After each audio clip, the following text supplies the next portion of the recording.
다 같이 사도신경으로 신앙 고백하심으로 새벽 기도회를 하나님께 드리시겠습니다. 나는 전능하신 아버지 하나님 천지의 창조주를 믿습니다. 나는 그의 유일하신 아들 우리 주 예수 그리스도를 믿습니다. 그는 성령으로 잉태되어 동정녀 마리아에게서 나시고 본디오 빌라도에게 고난을 받아 십자가에 못 박혀 죽으시고 장사된 지 사흘 만에 죽은 자 가운데서 다시 살아나셨으며 하늘에 오르시어 전능하신 아버지 하나님 우편에 앉아 계시다가 거기로부터 살아있는 자와 죽은 자를 심판하러 오십니다. 나는 성령을 믿으며 거룩한 공교회와 성도의 교제와 죄를 용서받는 것과 몸의 부활과 영생을 믿습니다. 아멘. 찬송가 390장 찬양하시겠습니다. 찬송가 390장입니다.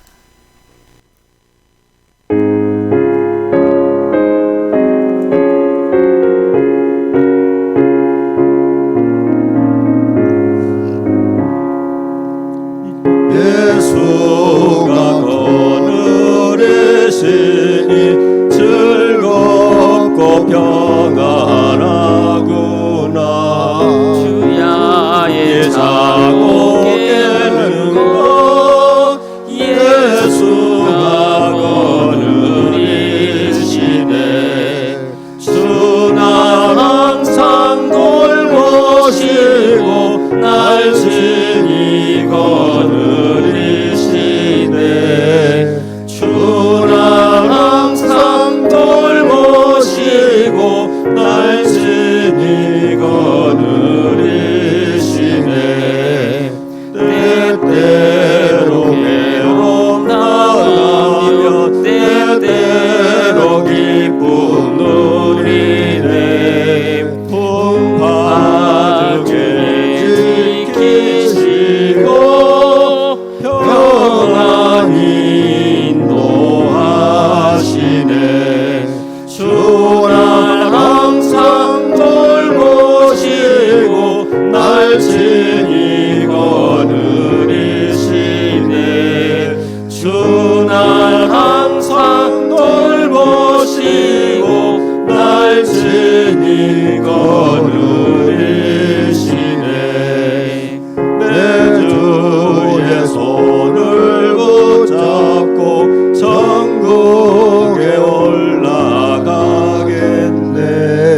괴로우나 즐거우나 예수가 거느리시네. 주나 항상 돌보시고 날 친히 거느리시네. 주나 항상 돌보시고 날 친히 거느리시네. 이 세상 이별할 때에 마귀의 권세 이기네. 천국에 가는 그 길도 예수가 거느리시네. 주나 항상 돌보시고 날 친히 거느리시네. 주나 항상 돌보시고 날 친히 거느리시네. 아멘.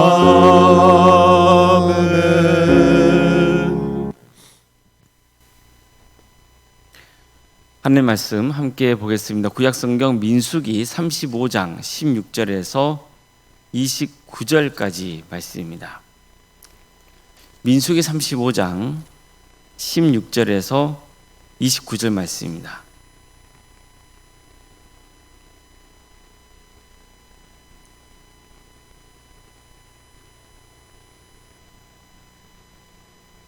민수기 35장 16절에서 29절까지 말씀을 교독하시겠습니다. 만일 철 연장으로 사람을 쳐 죽이면 그는 살인자니 그 살인자를 반드시 죽일 것이요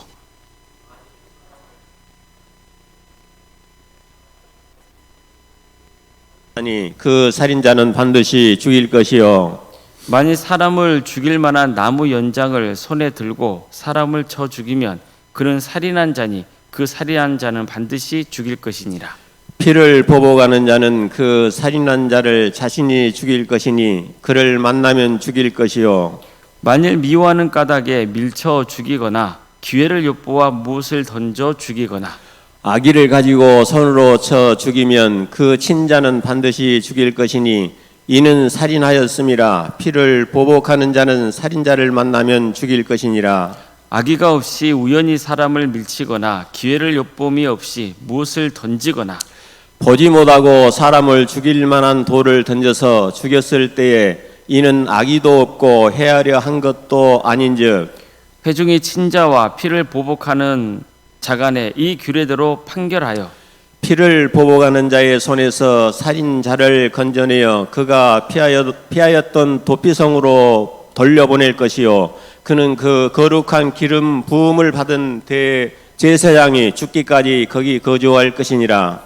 그러나 살인자가 어느 때든지 그 피하였던 도피성 지경 밖에 나가면 피를 보복하는 자가 도피성 지경 밖에서 그 살인자를 만나 죽일지라도 피 흘린 죄가 없나니 이는 살인자가 대제사장이 죽기까지 그 도피성에 머물러야 할 것임이라.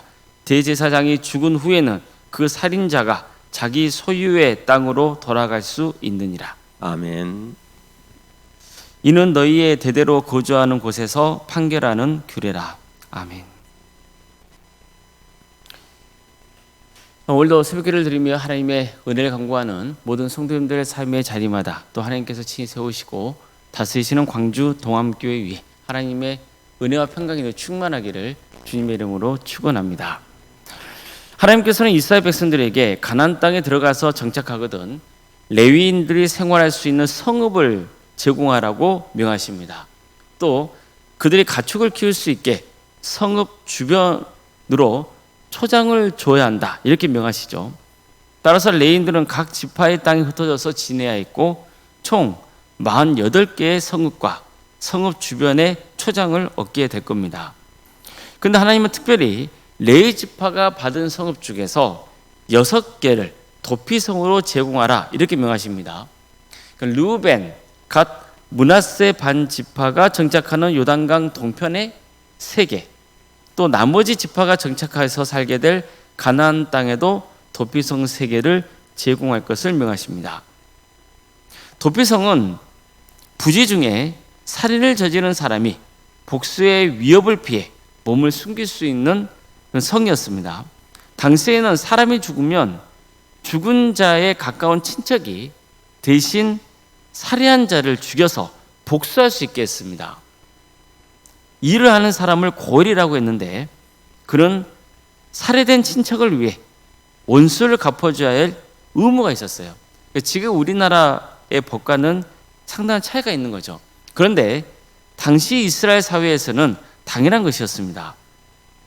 근데 문제는 의도적으로 사람을 죽였느냐 아니면 비의도적으로 사람을 죽였느냐 그 차이가 있는 거죠.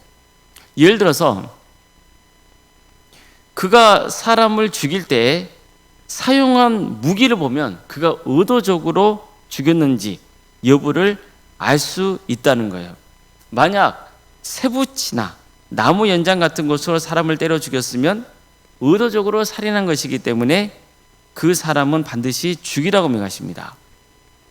또 미호에서 밀쳐 죽이거나 몰래 숨어 있다가 어떤 물건을 집어 던져서 죽게 했으면 이것도 의도적으로 살인을 한 것으로 보고 죽이라고 했습니다. 원한 때문에 주먹으로 쳐서 사람을 죽게 했다면 그는 살인자이기 때문에 반드시 죽이라고 했습니다. 이처럼 하나님은 의도적으로 살인한 사람의 경우는 반드시 죽이라고 명하십니다.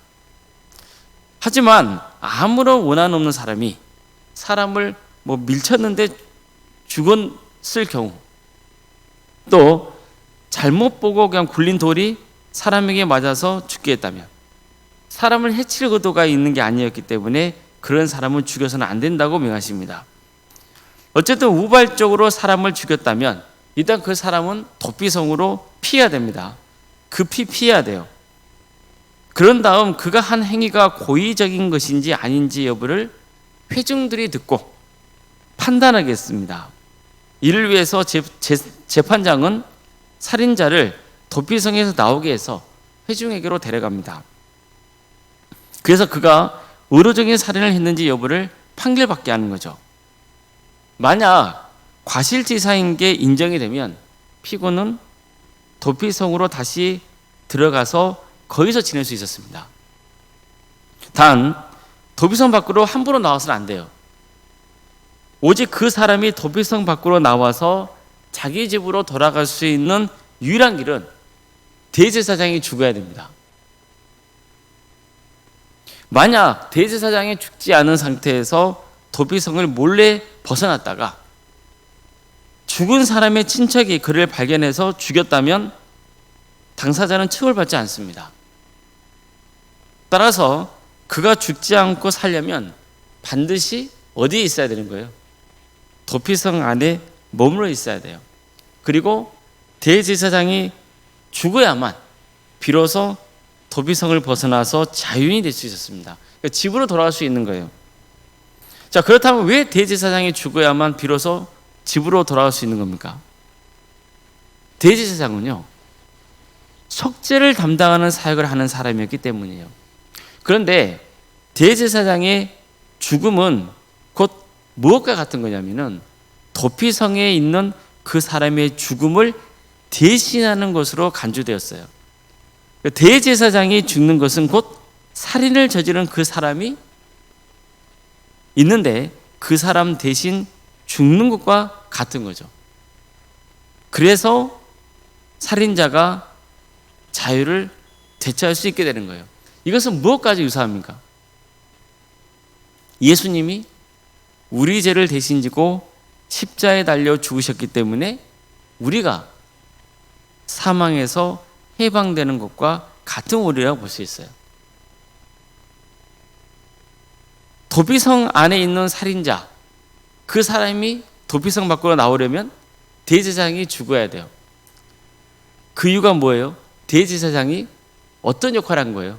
그 살인자를 대신해서 죽어준 것과 같은 역할을 한 거예요. 마찬가지로 우리가 그 죄와 사망에서 해방될 수 있는 것, 그것은 누구 덕분이에요? 예수님이 우리를 대신해서 죽으셨기 때문이에요. 바로 이 원리가 작동하고 있다고 볼 수 있는 겁니다. 여기서 또 한 가지 위험할 게 있습니다. 살인자에게 도피성은 목숨을 부지할 수 있는 은혜의 장소입니다. 죽음의 위협을 피해서 보호받을 수 있었기 때문이에요. 이 보호는 주로 레위인들이 담당해 줘야 했던 것으로 보여요. 그랬기 때문에 하나님께서 레위인들에게 주어진 성읍 중 6개를 도피성으로 삼으라고 하셨던 거죠.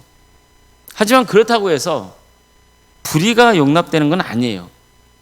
의도적으로 살인을 저질렀다면 설령 도피성으로 숨어들어서도 반드시 그를 끄집어내서 죽여야 됩니다. 그만큼 타인의 생명을 해치는 것은 아주 악한 일이기 때문이에요. 생명 누구 겁니까? 하나님의 것이잖아요. 그런데 하나님의 것인 생명을 죽게 했다면 그 책임을 면할 길이 없는 거예요. 살해당한 자의 피가 씻겨지려면 살인자의 피를 흘려야 되는 거예요. 의도치 않게 살인을 저지른 경우도 마찬가지예요. 비록 우발적으로 사람을 죽였기 때문에 사형을 당하지는 않아요. 그렇더라도 그의 자유는 제한이 되는 거예요. 그는 도피성에서 머물러 살아야 돼요. 밖으로 나오면 안 돼요. 대제사장이 죽을 때까지는 도피성을 떠나서는 안 되는 거예요. 대제사장이 죽어야만 비로소 도피성 밖으로 나와서 집으로 돌아갈 수 있는 거죠. 자, 이처럼 우리는 어떤 이유에서건 사람의 피를 흘리게 하는 게 얼마나 하나님 보시기에 악한 짓인지를 알아야 되는 거죠. 피는 생명이에요. 그런데 생명의 주관자는 하나님이시죠. 그래서 절대로 타인의 생명을 경시하거나 함부로 취급해서는 안 되는 거죠. 물론 하나님은 속죄받을 수 있는 기회를 주세요. 은혜를 베푸십니다. 바로 도피성이 그런 중요한 역할을 했던 거예요. 그러니 우발적으로 살인을 저지른 사람 입장에서는 도피성이 운영되는 게 얼마나 다행스럽고 감사할 일입니까? 큰 은혜죠. 따라서 도피성은 하나님의 은혜를 상징합니다. 그러나 동시에 도피성은요, 하나님의 정의가 담겨 있어요. 의로적이고 사람을 죽인 자는 도피성의 보호를 받지 못해요. 물론 성경 전체가 우리에게 전하고 있는 복음의 있음은 모든 허다한 죄를 덮어주시는 하나님의 은혜예요. 그러나 성도는 늘 하나님이 베푸시는 은혜에 감사하면서도 그분의 정의와 공의를 되새겨야 되는 겁니다. 최고의 계명은 하나님을 사랑하는 것이고 이웃을 사랑하는 거예요.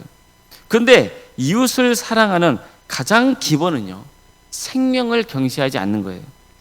이웃의 생명을 존중하고 보호해줘야 하는 거예요. 바로 도피성은 그런 의미에서 하나님이 베푸신 은혜의 상징이고 동시에 하나님의 정의와 공의가 지켜지는 공간이기도 했던 겁니다. 뿐만 아니라 한 사람의 죽음으로 죄에서 해방되는 구원의 상징이기도 한 겁니다. 자, 이처럼 도피성 제도는요, 단순히 고대 이스라엘 사회의 어떤 법적인 장치를 넘어 하나님의 거룩하신 성품과 그리고 복음의 원리가 담겨 있습니다. 하나님은 죄를 미워하시지만 그 죄인을 위한 피난처를 제공해 주시는 분이세요. 생명을 경시하는 그 악의 책임을 엄히 물으시면서도 실수와 연약함을 용납하시고 은혜를 베풀어 주시는 분이세요. 무엇보다도 도피성은 예수 그리스도를 떠올리게 하죠. 우리는 과실이든 고의든 죄로 인해 죽음과 심판 아래 놓여 있는 거예요. 하지만 예수님이 우리의 대제사장이 되어주셔서 대신 죽어주심으로 우리는 도피성이 아닌 참 자유와 생명 안에서 살아갈 수 있게 되는 거죠. 이것이 바로 은혜이고 복음의 능력입니다. 아무쪼록 하나님이 베푸신 그 크신 은혜에 감사하고 그런 가운데 하나님의 공의와 정의를 행하고 끝까지 예수 그리스도의 십자가의 사랑과 그 은혜를 고백하며 살아갈 수 있기를 주님의 이름으로 축원합니다. 기도하시겠습니다.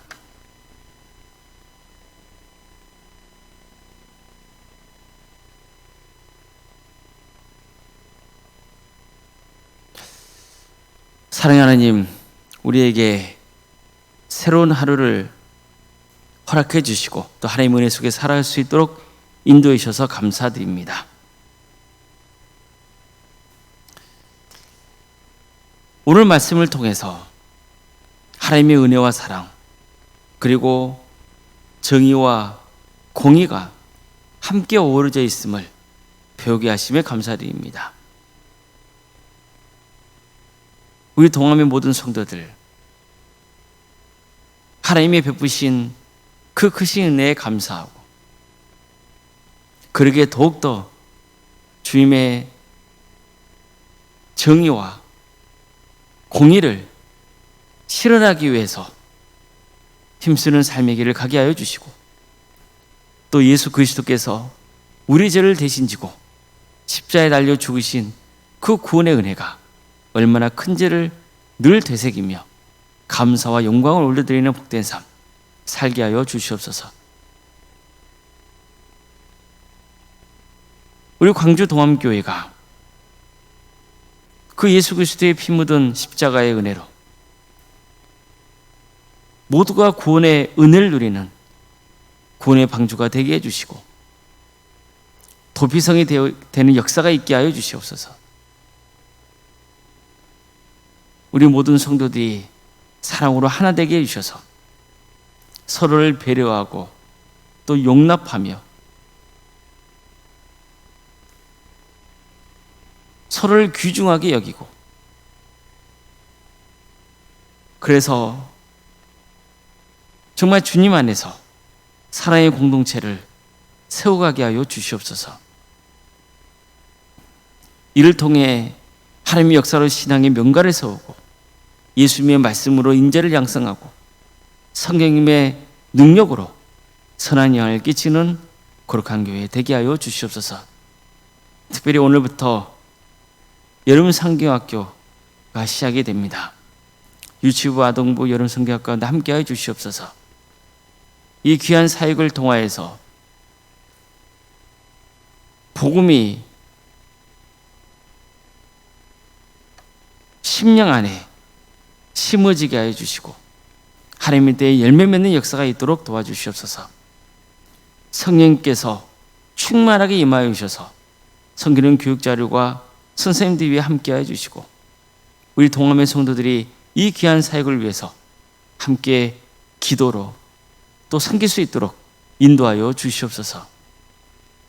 캄보디아 단기 선교 또 중고등부와 청년부 또 수련회도 앞두고 있습니다. 이 모든 사역의 과정을 통하여서 우리 성도들의 신앙이 자라게 하여 주시고 또 복음이 증거되는 역사가 있도록 인도하여 주시고 땅까지 이르러서 복음을 증거하라 하신 그 주님의 명령에 순종하는 거룩한 교회 되게 하여 주시옵소서. 우리 성도들의 가정을 지켜주십시오.